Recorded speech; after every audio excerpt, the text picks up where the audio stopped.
Chapter 13 in our book is called Being Human and the Gospel. Have you noticed that the rhetoric in our world, in our society, on social media, has become increasingly dehumanizing?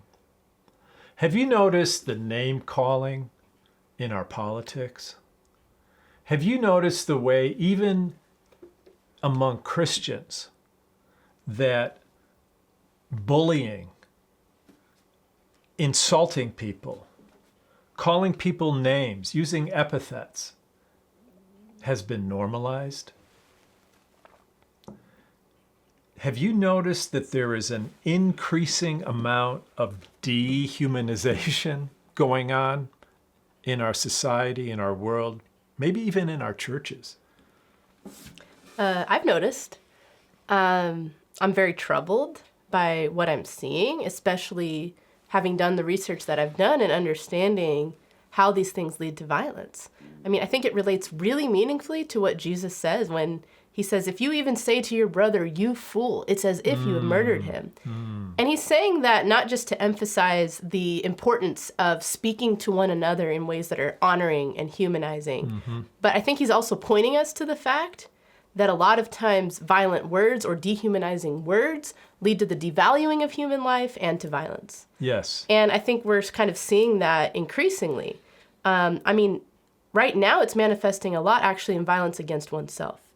That as we dehumanize each other, people lose a sense of worth, lose a sense of connection, and carry out acts of violence against themselves. But we're starting to see it spiral in violence and polarization in our society, too. So this chapter is kind of digging in deeper on what it means to be rehumanized. Yes. And one of the things we're saying is that idolatry, by its very nature, is dehumanizing. Right. In contrast, we have Jesus who's saying, the Son of Man came to seek and to save the lost.